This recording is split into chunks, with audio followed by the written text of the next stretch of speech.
සුබ දවසක් යාළුවෝ හැමෝටම. අද මම අරගෙන ආවේ ටිකක් වෙනස් විදිහේ වීඩියෝ එකක්.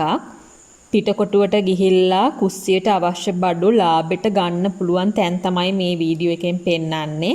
ඒ වගේම කියන්න තියෙනවා ඊටමත් සෞඛ්‍ය ආරක්ෂිතව මේ වගේ ගමන් යන්න කියලා ආදරයෙන් මතක් කරනවා. මේ වීඩියෝ එකේ පෙන්නන පාරවල් වලිනුත් ඇතුළට යන්න පුළුවන්.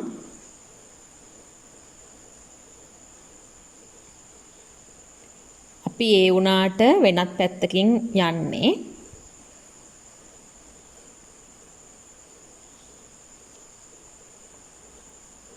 තව දෙයක් මතක් කරන්න ඕනේ මේ අපි ආවේ සඳුදා. එදා එච්චර සෙනග හිටියේ නැහැ. සති අන්තයේ ගොඩක් සෙනග ඉන්නවා. ඒ නිසා මේ වගේ දවසක යනවා නම් ගොඩක් හොඳයි.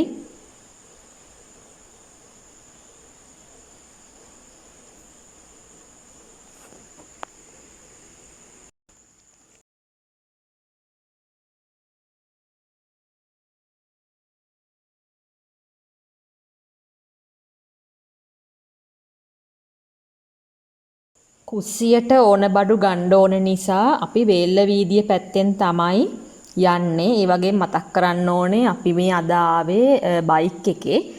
වාහනයක වගේ එනවා නම් පාකින් ප්‍රශ්න එනවා. ඒ නිසා කඩවල් ළඟටම යන්න පුළුවන් හින්දා තමයි බයික් එකේ ආවේ. අලුත් අවුරුද්දට කුස්සියට අවශ්‍ය බඩු අඩුවට ගන්න කැමති අයට මේ වීඩියෝ එක ගොඩක් ප්‍රයෝජනවත් වෙනවා කියලා හිතනවා. වේල්ල වීදියේ කුස්සියට අවශ්‍ය බඩු ගොඩාක් තියෙනවා. ඉතින් අපි මේ පැත්තෙන් shopping කරන්න පටන් ගත්තේ ඒකයි. මේ වගේ ඇලුමිනියම් භාජන ගොඩක් මෙතන තියෙනවා. ඒ වගේම හරිම ලාභයි.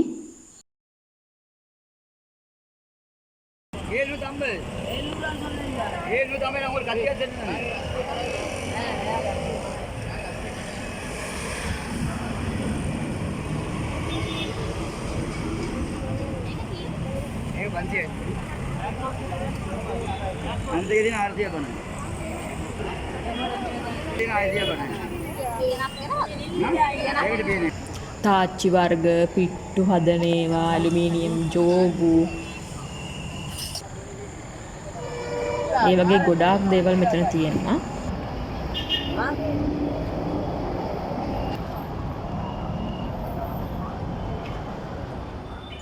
ඊට පස්සේ අපි ගියේ වේල්ල වීදියේ ඉස්සරහට යනකොට දකුණු පැත්තේ තියෙනවා පරණ නගර ශාලාව. ඒකේ ඇතුළට ගියාම ගොඩාක් කුස්සි බඩු තියෙනවා. පොඩි පොඩි කඩවල් ඇතුලේ තියෙනවා. අවශ්‍ය ඕනෑම දෙයක් එකම තැනකින් ගන්න පුළුවන්.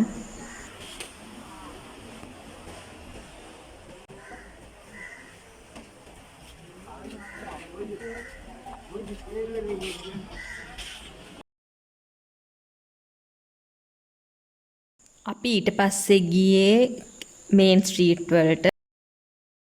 මේ පාර දිගේ යනකොට අපිට හම්බෙනවා ටයිටස් ස්ටෝර්ස් කවුරුත් දන්නවා එක. ඉතින් මේ ෂොප් එක ඕපන් කරන්න නම් උදේ 10ට විතර. ගොඩක් රෑ වෙනකන් තියෙනවා ඊට පස්සේ. ඉතින් අපි ඇතුළට ගිහිල්ලා බලමු මේ ෂොප් එකේ මොනවද තියෙන්නේ කියලා.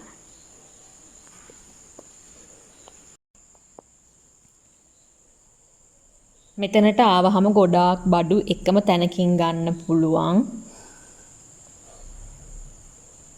වීදුරු භාජන විවිධ වර්ගයේ ගොඩාක් තියෙනවා.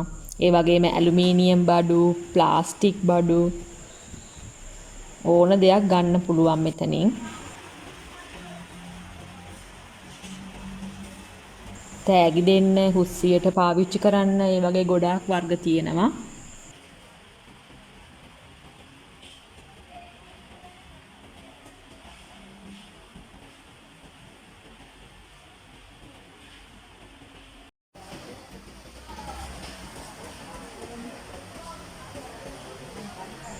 ඒ වගේම ඇලුමිනියම් බඩු, ප්ලාස්ටික් බඩු ඒවත් තියෙනවා. මේ වගේ ලස්සන non stick භාජන ගොඩක් තියෙනවා පහසු මිලට.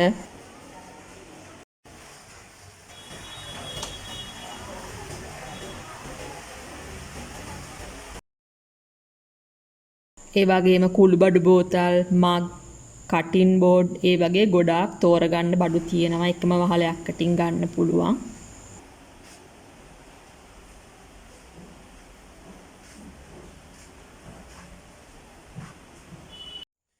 මමත් මට අවශ්‍ය බඩු කීපයක් ගත්තා. ඉතින් අපි ගෙදර ගිහිල්ලා බලමු මම මොනවද අරගෙන ආවි කියලා. මම ගෙනාපු සේරම බඩු ටික තද අවුවේ තියලා තමයි ගෙදරට ගෙනාවේ. හැම බඩුවම සැනිටයිස් කරලා ගෙට ගත්තා. ඉතින් අපි බලමුකෝ මොනවද තියෙන්නේ කියලා. මේ තියෙන්නේ මම ගත්ත බඩු ටික.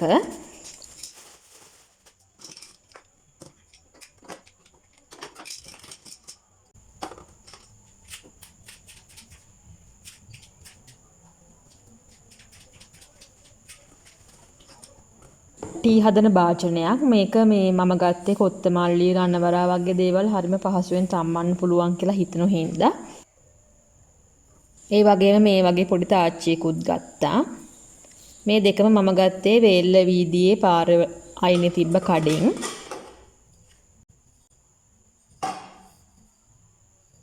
ඒ වගේම මේ වගේ මේ ඇලුමිනියම් කෝප්පයක් ගත්තා තේ හදන්න. මේ ට්‍රේ එක ගත්තේ මම පොඩියට කේක් හදන්න, පුඩින් වගේ දේවල් හදන්නයි. එච්චර ලොකු නෑ පොඩි ට්‍රේ එකක්.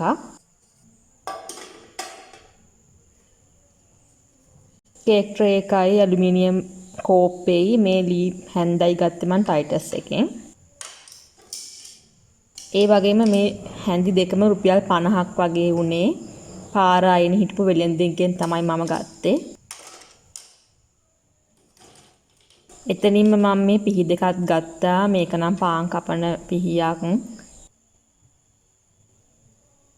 මේක සුදු යකඩ මේ හොඳ පිහියක්. ඒ වුණාට එච්චර මේ ක්වොලිටියක් නැහැ. ඒ වුණාට හොඳට කැපෙනවා. මස් මාළු වගේ කපන්න පුළුවන්. රුපියල් 250ක් වගේ උනේ එකට.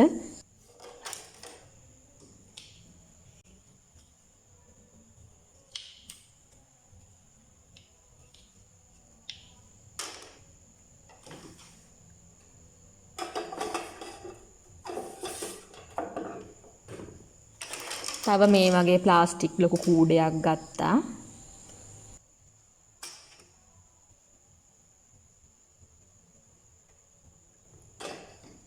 එක පැකට් ඒවා දාන්න මං ටිකක් ලොකු බාල්දියක් ගත්තා. ඒවත් හරිම ලාභයි.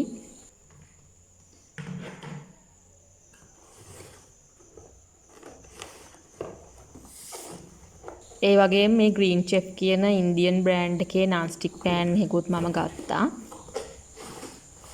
ඒකත් වේල්ල වීදියේ තිබුණු ෂොප් එකකින් තමයි ගත්තේ.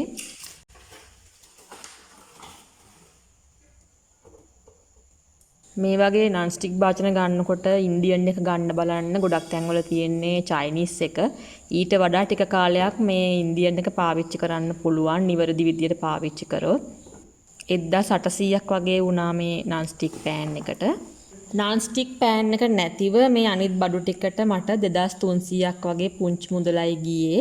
ඉතින් 2300කට වගේ මං ගොඩාක් බඩු ගත්තා. ගොඩාක් ලාභයි. ඔයාලට තව දැනගන්න තියෙන දේවල් පාරවල් ඒ විස්තර අවශ්‍ය නම් කමෙන්ට් කරන්න පල්ලෙහැන්. ඒ වගේම වීඩියෝ එක නැරඹුවාට හැමෝටම ගොඩාක් ස්තුතියි.